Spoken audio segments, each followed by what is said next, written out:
Quintus écrit à son frère, premier mois. Il n'est rien en ce moment, sache-le, qui me fasse autant défaut qu'un homme à qui je puisse m'ouvrir de tout ce qui me cause quelques soucis.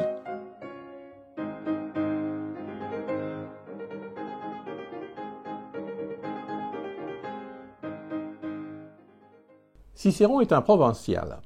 Il est né à Arpinum, donc il n'est pas un vrai Romain, comme beaucoup d'hommes politiques romains. Il est né à Arpinum et sa famille est d'une vieille souche. Son grand-père était tout à fait né et élevé dans la tradition romaine. Son père a commencé à s'ouvrir, avec son frère, aux beautés de l'hellénisme.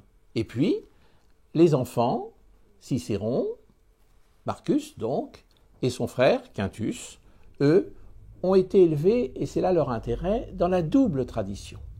Ils ont connu la vieille tradition romaine et aussi la présence de l'hellénisme, et bien entendu, les deux garçons pratiquaient le grec et ont fait leurs études à Rome, car la famille n'était pas très riche, mais assez aisée pour pouvoir s'installer à Rome et donner des professeurs importants aux enfants. Cicéron est donc un provincial, mais c'est aussi un personnage qui, dans ses lettres, nous montre la vie d'une famille romaine. Et ça, c'est un élément intéressant, parce que à côté de l'homo novus, de l'homme politique que tout le monde connaît, l'orateur, l'avocat, le consul, il y a bien sûr le père de famille, le frère, l'ami, puisqu'il était ami d'Atticus, un autre chevalier, et que c'est un milieu qui évidemment a beaucoup progressé dans ces années de la fin de la République. Alors par exemple, dans une lettre qui est datée sans doute de 46, il nous parle de ses réactions intimes, de son corps, de ses goûts. Et ça, c'est évidemment quelque chose que l'on ne trouvera pas dans les autres œuvres. Ces maudits gourmets accommodent si bien les champignons, herbes potagères, légumes de toute espèce, qui ne sauraient exister, mais plus délicieux. Tombé sur un de ces plats au banquet augural chez Lentulus, j'ai été pris d'une diarrhée si forte que pour la première fois aujourd'hui, elle a l'air de vouloir s'arrêter. On m'a vu en proie à la nausée. J'ai perdu des forces et du poids. Mais si je réussis à chasser la maladie, j'espère les faire revenir facilement. Pour tout vous dire, Cicéron est un gourmand. Il aime bien manger, il aime bien boire, il aime philosopher en discutant avec des amis, une coupe à la main. Dans une autre lettre, datée de janvier 60, Cicéron nous livre son sentiment de solitude qu'il éprouve à Rome. Il n'est rien en ce moment, sache-le, qui me fasse autant défaut qu'un homme à qui je puisse m'ouvrir de tout ce qui me cause quelques soucis, qui m'aime, qui ait l'esprit bien fait, devant qui je puisse, quand je parle avec lui, ne rien feindre, ne rien dissimuler, ne rien cacher. Il s'adresse bien sûr à son ami Atticus. Et toi, dont si souvent l'entretien et les conseils ont soulagé ma peine et mon angoisse, qui est l'allié constant de ma vie publique, le confident de toute ma vie intime, qui a part à tout ce que je dis et à tout ce que je décide, où donc es-tu ? Je suis tellement abandonné de tous que je n'ai d'heure paisible que celle que je passe avec ma femme, ma fille chérie et mon délicieux Cicéron, son petit Marcus, son fils. Car ces belles amitiés publiques qui me courtisent avec un visage fardé, elles ont quelque éclat sur la place, mais ne m'apportent en mon privé nulle véritable joie. Aussi, quand ma maison est bien pleine le matin, quand je descends au forum pressé par des troupes d'amis, il ne m'est pas possible, dans toute cette foule, de trouver personne avec qui je puisse ou plaisanter librement, ou soupirer sans contrainte. Voilà pourquoi je t'attends, je désire ta présence, je t'appelle même dès maintenant. Il y a bien des choses, en effet, qui m'inquiètent, m'oppressent. Il me semble que si je pouvais les confier à ton oreille, en une seule promenade, je m'en trouverais soulagé. Il évoque aussi son frère, bien évidemment, à de nombreuses reprises, et il échange avec lui plusieurs courriers. Alors, il ne faut pas se tromper, il y avait entre les deux hommes, bien que de caractères différents, des liens assez étroits. Mais parfois, Quintus l'énerve puissamment. Et il ose même écrire, à la fin d'une de ses lettres, « Je t'écris, Céline, le jour de mon anniversaire. Je voudrais qu'on ne m'eût pas laissé vivre, ou alors que ma mère n'eût pas donné le jour à un deuxième enfant. » Rien n'est plus charmant. Mais il nous montre aussi que son frère Quintus a plus que lui un sale caractère. Il était en proie à des crises de colère homériques et il avait épousé la sœur d'Atticus, Pomponia, qui avait un caractère encore plus détestable que le sien. Il nous raconte cette scène de ménage, par exemple, qui date de 51, dans une lettre à Atticus toujours.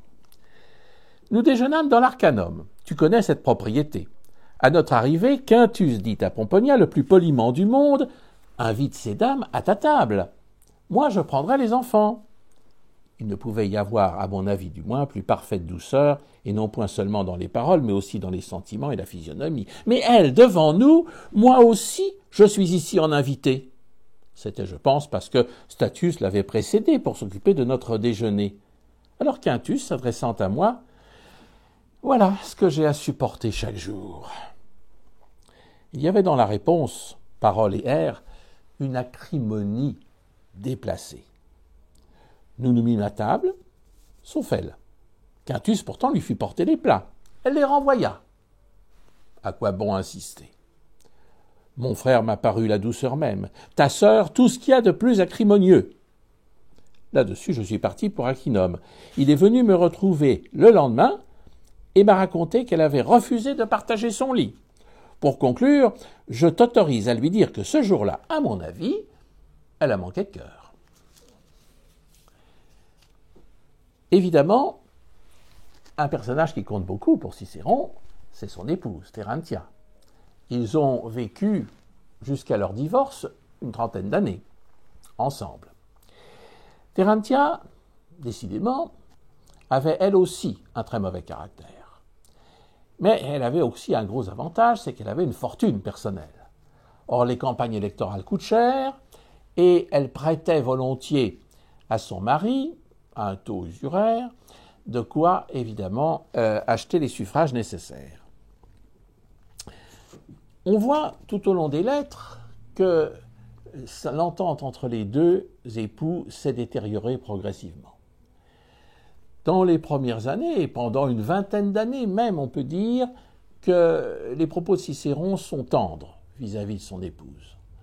Après, il lui dit de plus en plus sèchement qu'il n'a plus besoin d'elle et il ne lui fait plus confiance, l'accusant dans certaines de ses lettres d'avoir même détourné de l'argent qu'il avait prévu pour son petit Marcus dans ses études.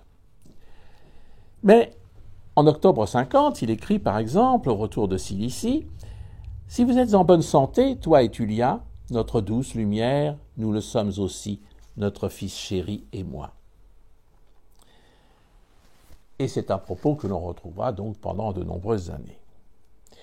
Cette épouse était une maîtresse-femme.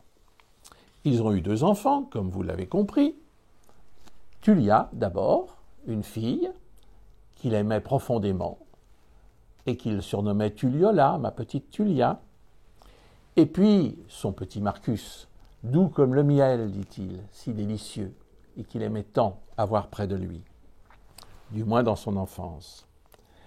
Malheureusement, dans toutes les familles, un certain nombre de malheurs peuvent survenir, et c'est ce qu'il advint avec Tullia, qui mourut après avoir mis au monde un enfant en 1945, avoir mis au monde un enfant qui était peu viable et qui sans doute, nous n'avons pas de précision, ne lui a pas survécu plus d'1 mois.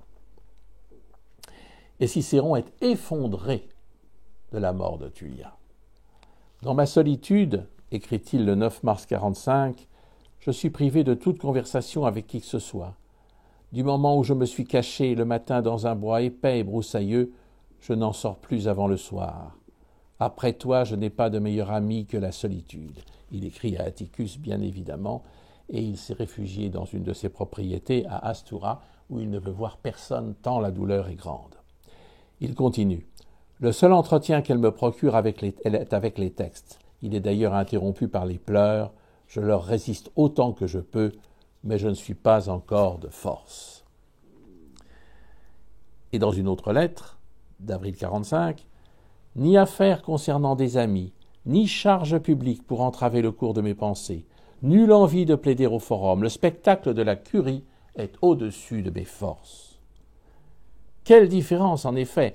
Avant, quand je m'éloignais des affaires publiques, dans ma tristesse, je trouvais l'accueil d'un foyer réconfortant. À présent, quand je suis en larmes, mon foyer, je ne peux me réfugier dans les affaires publiques pour chercher un apaisement dans le bonheur. Aussi je me tiens à l'écart et de mon foyer et du forum, parce que mon foyer ne peut plus soulager ma peine que j'éprouve pour la République, ni les affaires publiques ma peine domestique. Et puis, bien sûr, il y a le petit Marcus, son fils chéri. Cicéron est véritablement ébloui par la naissance de son garçon. Pour un Romain, c'est normal, puisque c'est le garçon qui sera quand même l'héritier du nom et de la fortune. Il a prévu pour lui, comme beaucoup de parents, une destinée glorieuse dans son domaine, c'est-à-dire les lettres, être orateur, être avocat. Et il va l'envoyer faire des études à Athènes. Mais Marcus n'a pas tout à fait les mêmes goûts que son père. Marcus préférerait le métier des armes. Et Cicéron en est dans un premier temps très mortifié, très déçu. Et puis Marcus n'est pas plus raisonnable que son père, il l'est même peut-être moins, quand par exemple il tire vanité d'avoir bu en une soirée 6 litres de vin pur. Il faut savoir que le vin est très alcoolisé quand il est pur et qu'il faut toujours le couper d'eau, plus de 6 litres même, et ce qui est, paraît-il, une gloire pour lui parce qu'il avait réussi à battre le record établi par Pompée dans ce domaine. Cicéron va retrouver le chemin du cœur de son fils lorsque, après les ides de Mars, alors que le petit Marcus, le jeune Marcus, est à Athènes, avec Brutus, et va préparer la rébellion des Républicains, et donc une armée. Et là, il est à son affaire. Le jeune Marcus devient un officier talentueux, efficace, courageux, et cela fera quand même la fierté de son père. Brutus écrit d'ailleurs à Cicéron. Cicéron, ton fils, s'acquiert si bien de mon estime par son activité, son endurance, ses efforts, sa noblesse de cœur, bref, l'accomplissement de tous ses devoirs, qu'il paraît bien ne pas perdre un instant de vue de qui il est le fils.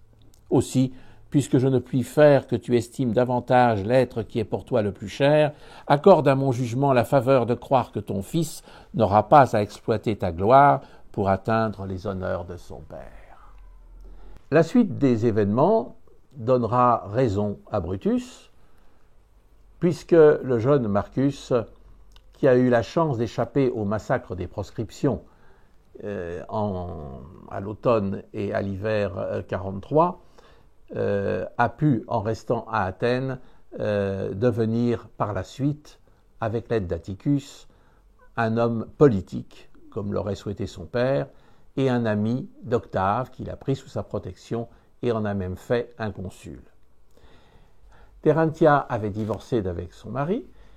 Elle n'est pas restée seule très longtemps puisqu'elle a épousé l'historien Salluste, qui est mort quelques années plus tard, puis ensuite un jeune poète qui avait l'âge de son fils, et elle décédera à plus de 100 ans, perclue de rhumatisme, paraît-il très douloureux, mais il faut voir que ces maladies-là ne font point mourir.